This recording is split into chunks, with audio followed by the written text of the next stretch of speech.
எண்ணெய் காஞ்சாச்சு, பட்டை லவங்கம் போட்டுக்கிறோம்.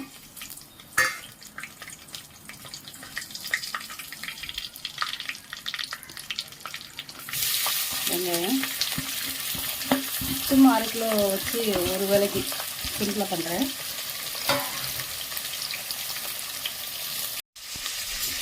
உப்பு போட்டுருவோம். நல்லா வதங்கிட்டு புதினா, மல்லி,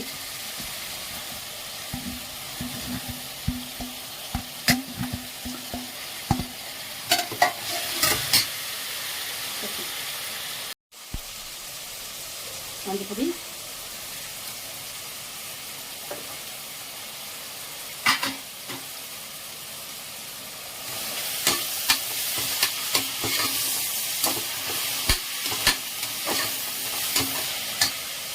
கப்பண்டியா, இஞ்சி, பூண்டு, பெருஞ்சீரகம் இந்த 3 போட்டு அரைச்சி வச்சுருக்கேன்.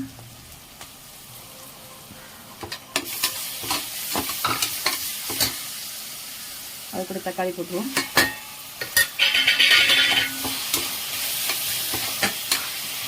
சின்ன வெங்காயம் கொஞ்சம் இடித்து வச்சுருக்கேன், அது கொஞ்சம் போடணும்.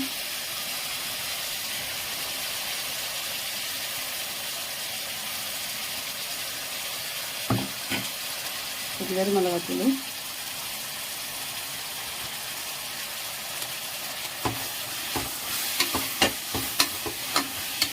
தயிர்,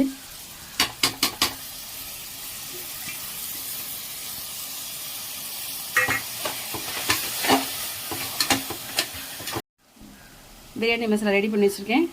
பிரியாணி மசாலா கொஞ்சம் போட்டுருவோம். இதுதான் ஹைலைட்டாக, இதுக்கு நல்லாயிருக்கும் பார்த்துக்கோங்க. இது மாதிரி செஞ்சு போட்டிங்கன்னா. கறி போட்டுருவோம். கறியை தனியாக வேக வச்சு வச்சுக்கிட்டா ஈஸியாக இருக்கும், குயிக்காக வேலை முடியும். சிக்கன்னா போட்டு வதக்கிடலாம், மட்டன் தானே, அதனால் கொஞ்சம் வேக வச்சு எடுத்து போடணும்.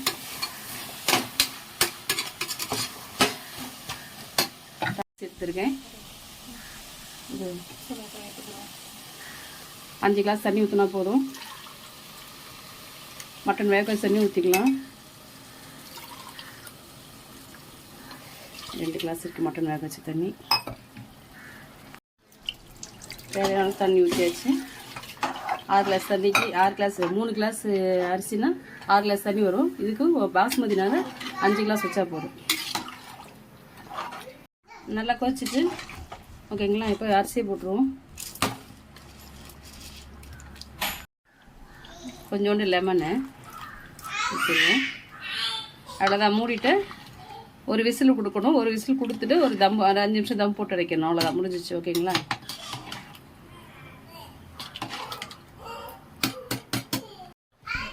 அவ்வளோதான்.